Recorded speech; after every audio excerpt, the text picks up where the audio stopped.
nakapaksa natin ngayon, ano? Alam ko nung nakaraang video na in-upload ko, nasabi ko po doon na baka yun na yung huling pagkakataon na tatalakayin natin sa video natin si Epifanio Labrador. Palibasa ay sabi ko sa akin sarili, yayamang meron naman ng mga kapatid tayo sa Iglesia ni Cristo na nagsampa na ng kaso kay Epifanio para nga siya'y papanagutin sa batas dahil sa ginawa niyang paglabag sa batas pang tao. Sabi ko, titigilan ko na siguro yung pagbirada dito. Titigilan ko na siguro yung pag-expose sa kanya, sa kanyang mga kalokohan. Yayamang meron naman ng batas na poproseso sa kanya. Meron namang, kumbaga, gumugulong na yung hustisya para sa mga taong niyurakan niya, ininsulto at pinagbantaan niya. Nga lang, nang siya ay nag-upload ng video, hindi ko na talaga din pinapanood Nga lang, itong si The Wonders Philippines, talagang nakasubaybay ang ating kapatid dyan, ano? Kasi talagang nagdadamdam si Ka-Wonders dyan Tinawagan ako ni The Wonders Philippines at ipinaalam sa akin na, Tol, sabi niya, sa tawag, nag-upload si Epifanio Labrador. O sabi ko, anong meron? Binabanatan na naman tayo. Oo, sabi ko, wala namang bago doon. Hindi, meron. Ano ka ako? Nanghihingi na ng pera sa kanyang mga manonood, sa kanyang mga taga-subaybay. Sabi ko, etong pinakamagandang i-expose sa kanya. Nanghihingi na si Epifanio Labrador ng pera, ng tulong at suporta sa kanyang mga manonood. Nga lang, kung papanoorin niyo yung video, mga kababayan, mga kapatid, matatawa ka na naman. Bakit ka matatawa? Sa panghihingi ni Epifanio Labrador, ang kanyang idinadahilan bilang pagsuporta daw sa kanya at dun sa mga taong nakikiisa sa kanya. Kesyo gagamitin daw niya yung salaping iyon na kanyang hinihingi para pakainin daw yung mga tao na sumusuporta at nakikiisa sa kanya. Kasi hindi daw sapat yung sahod niya, siguro yung tinutukoy niya, yung sahod niya sa YouTube, ano? Hindi raw sapat yung sahod niya para pakainin daw yung mga tao na nakikiisa sa kanya. Meron pa na mamaya ay i-expose ko kung bakit nanghihingi ito ng pera, ng lilimos na ano. Pero ang sinasabi ko dito, ginagamit na naman ni Epifanio Labrador ang kanyang kasinungalingan at paggawa ng kwento para lang makapanghuthot sa mga nauuto niya sa kanyang channel. Bagay na masasabi nating hindi tayo ang abusado gaya ng ipinaparatang na Epifanio, kundi siya mismo. Bukod sa nang yuyurak na siya ng ibang tao, nang iinsulto, gumagawa ng mga kasinungalingan para siraan ng relihiyon, at bukod sa masama niyang pagbabanta na talagang abusado na, doon pa lang abusado na, nang hihingi na ngayon ng salapi. Pero hindi niya maamin yung totoong dahilan kung bakit siya nang hihingi ng salapi, kaya gumagawa na lang siya ng mga gawa-gawang kwento para makakuha siya ng simpatya at para umasa siya na siya'y tutulungan. Ano kaya ang pinaka dahilan na tong si Epifanio Labrador at nang hihingi na siya ng pera? Mamaya din sasabihin ko sa inyong pinakadahilan, pero pakinggan muna ninyo yung patotoo na talagang si Epifanio Labrador ay nanghihingi na ng pera, nanghihingit, nanghuhut-hut na ng salapi. At papakinggan din natin yung talagang sinabi niyang dahilan. Kasi sa channel nga ng Tinig ng Karunungan, hindi lang po kami nag-iimbento dito. Hindi lang kami gumagawa-gawa ng mga sitwasyon o ng mga impormasyon na wala namang katotohanan at lalong walang ebidensya para lang makapanira ng iba. Kasi may mga nagko-comment na sa atin sa mga comment section ng ating mga videos na kesyo, mga alagad ito ni Epifanio na sinasabi, totoo naman anya yung sinasabi ni Epifanio Labrador. Bakit anya kayo nagagalit? Meron namang katotohanan. Sabi ko tuloy doon sa isang nag-comment na tuta ni Epifanio, katotohanan ba ang isang bagay na walang ebidensya? Katotohanan ba yung isang bagay na gawa-gawa lang? Katotohanan ba yung isang bagay na ginawa lang ng isang malisyosong pag-iisip para lang makapanira? Hindi ba't iyon ay hindi katotohanan kundi kasinungalingan? Hindi na nag-reply. Ewan ko kung natauhan ba yon o nasupalpal kasi natin. Pero di bale. Yun yung amo nila na si Epipanyo, nabubutatan natin. Paano pa kaya yung mga alagad niya na kulang din sa katwiran? Pero panoorin na natin yung video ng panghihingi ni Epipanyo Labrador sa kanyang mga nauuto. O eto ha, nag-save ulit ako. Yung parting pong yan, yung bahaging kinat ko, yan yung parte na kung saan nang hihingi siya. Kasi yan ang pag-uusapan natin ngayon eh. Pakinggan ninyo. Alam ko kaya malalakas loob ninyo mga hinayupak kayo eh. Dahil may pera kayo, may impluwensya kayo, Iglesia may ni Cristo mga membro kayo, ang mga demonyong katulad tinutukoy ninyo. niya. Pero di nyo ako matatakot. Mga kababayan, mga kapatid, mapatid ko muna kayo saglit ha. Sabi niya, may impluwensya ang Iglesia ni Cristo, di ba? Kumbaga, sinasabi niya makapangyarihan, pero sabi niya, hindi niyo ako matatakot. Yan ang unang-una ninyong tatandaan na hindi daw natatakot si Epipanyo Labrador sa atin. Yan ang una niyang stand ha. Tandaan niyo yan dito sa pinapanood natin. Hindi natatakot si Epipanyo Labrador. Okay, next. Kaya nga mga kababayan, itong darating na ilang araw, Ito na. piniprepare lang namin. So marami na kasi nakikisa. Gumagawa na ng kwento. May tumutulong na sa ating iba't ibang mga reliyon. Inilalatag lang nila yung mga ebidensya sa mga katiwalian, kalokohan ng Iglesia ni Manalo. So ako po yung front nila ngayon. Kita ninyo ang kabulaanan ng taong to. Naging superhero bigla. Siya, sabi niya, may iba't ibang religion na ang nagkakaisa at sabi niya nagtitipon-tipon na sila ng mga ebidensya laban daw sa Iglesia ni Cristo. Yung tinutukoy niya kasing Iglesia ni Manalo, alam niyo na kung sino ang pinapatamaan yan, di ba? Alam mo naman kapag kritiko ng Iglesia ni Cristo, isa yan sa mga pambara nila di ba? Kasi wala nang bago di ba? Luma na yung ganyang tugtugin pero dahil sa wala na silang maisip na ibang ipapasaring sa atin, yan na ginagamit nilang termino. Ang totoo, na-debunk na yan. Nga lang, dahil sa laos na yan, ewan ko ba bakit ginagamit pa rin yan. Pero di ba, sabi ni Epipanyo, siya raw yung front ng mga religion na nagtitipon-tipon na ng ebidensya. Ang akin naman, kung totoo man na may mga religion na nagkakaisa at front si Epipanyo, bakit hindi man lang nababalita? Pero sige, hindi lang naman balita ang source natin, di ba? Pero bakit wala tayong nakikita sa social media? Bakit wala man lang nagpo-post na, opo, tama si Epipanyo Labrador, ito po ebidensya na nagtitipon-tipon kami tapos may picture. 'Di ba? Yung picture sana nandun yung mga kahit man lang hindi kita yung mukha pero nasa isang meeting kayo, 'di ba? Nandun si Epipanyo o di kaya nandun yung messages, 'di ba? Nandun yung convo na ito gagawin natin, may GC sila, 'di ba?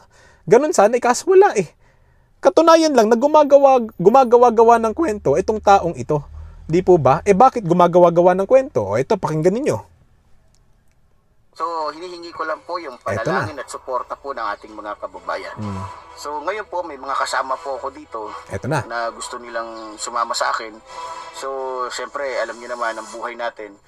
So, ang hinihingi ko lang po sa ating mga masusugid na supporter, sana po isuportahan nyo po kami financially kasi siyempre hindi ko naman po kayang kung ako lang kukulangin po yung sweldo ko para po pakainin itong mga kasama ko ngayon dito. Paano hindi kukulangin nilalangaw YouTube channel mo?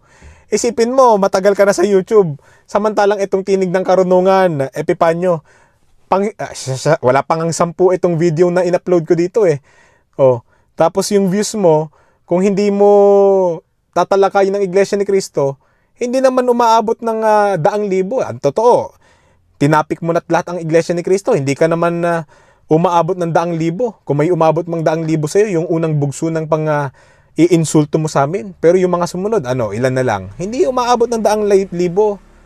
Talagang yung sahod mo, hindi kakayanin. Hindi dahil sa may kasama ka talaga dyan. Kundi nilalangaw talaga YouTube channel mo, kaya humahawa ka na lang sa Iglesia ni Cristo. Kasi alam mo, na dito ka makakakubra ng maraming viewers. Para nga kaching-kaching ka, 'di ba?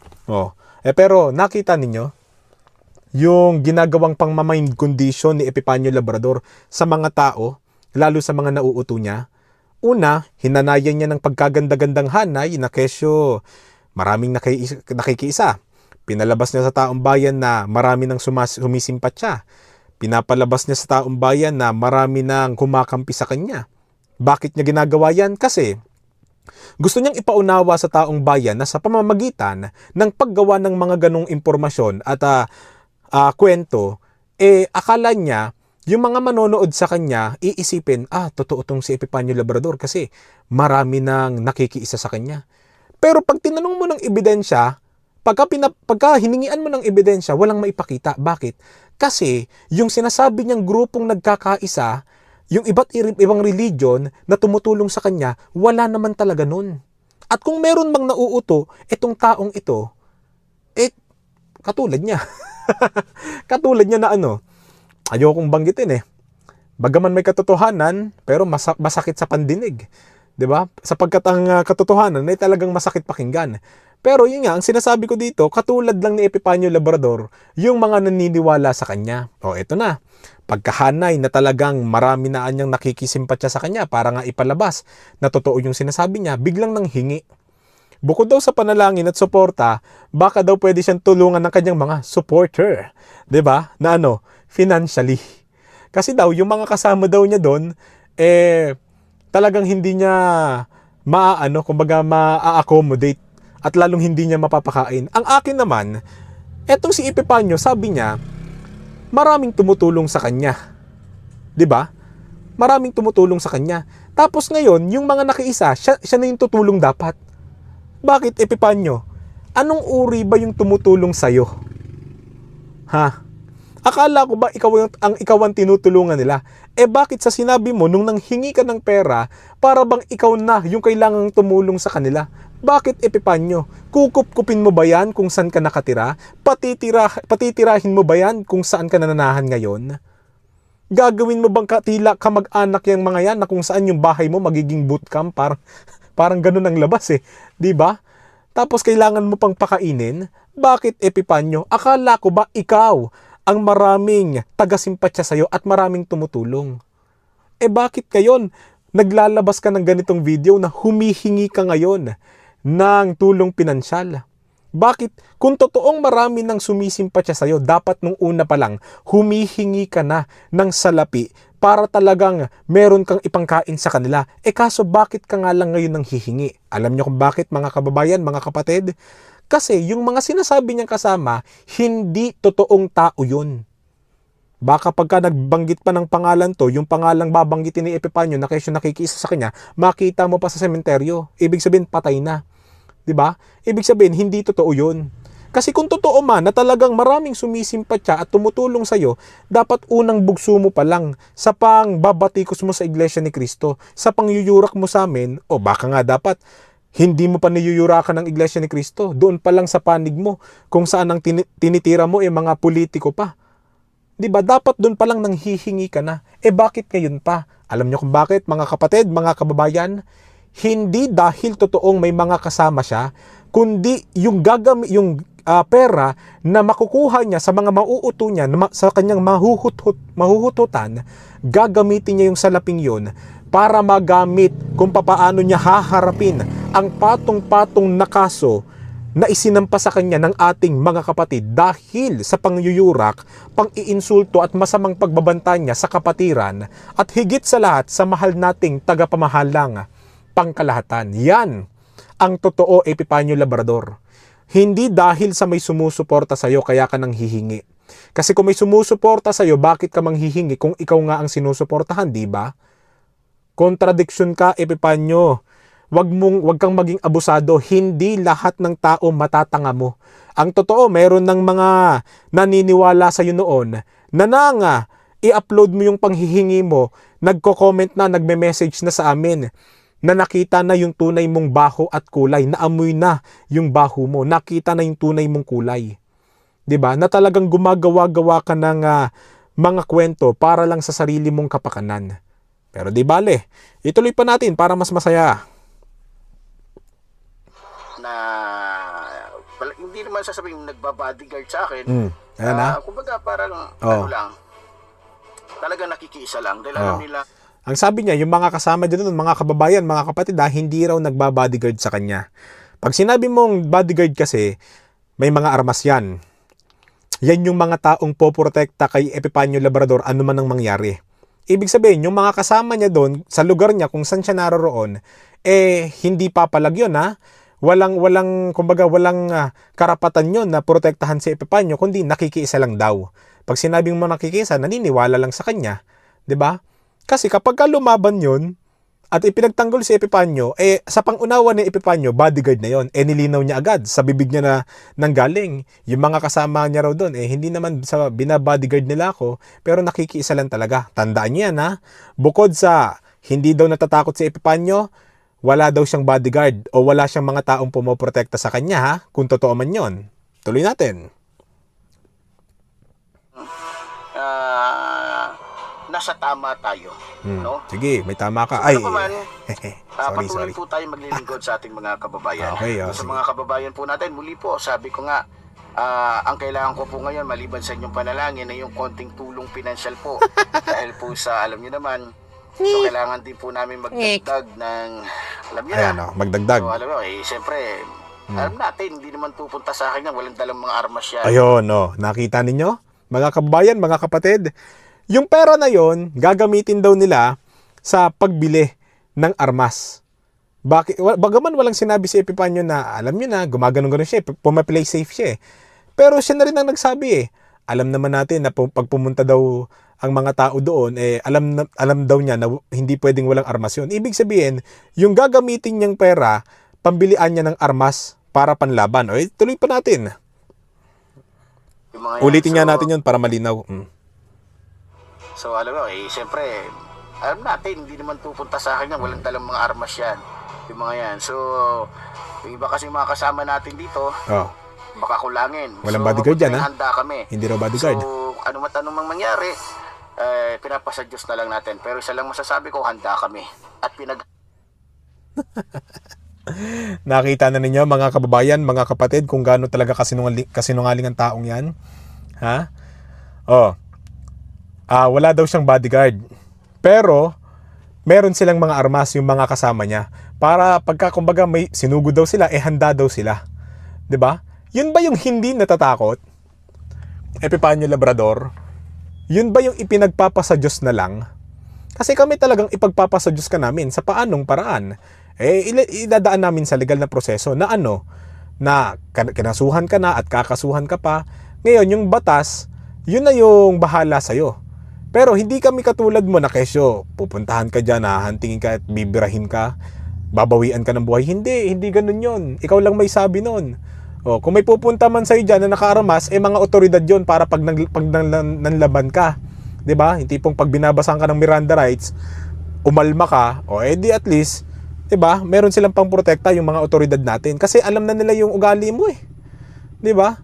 Nakita ninyo kasinungalingan, ang sabi mga kababayan, mga kapatid, pambili lang daw ng pagkain, tapos nung dulo na pambili na ng armas. Ano ba talaga? Doon nyo makikita yung salungatan ng taong yan. Walang matibay na stand. Hindi niya alam kung ano rin yung totoo sa sarili niya.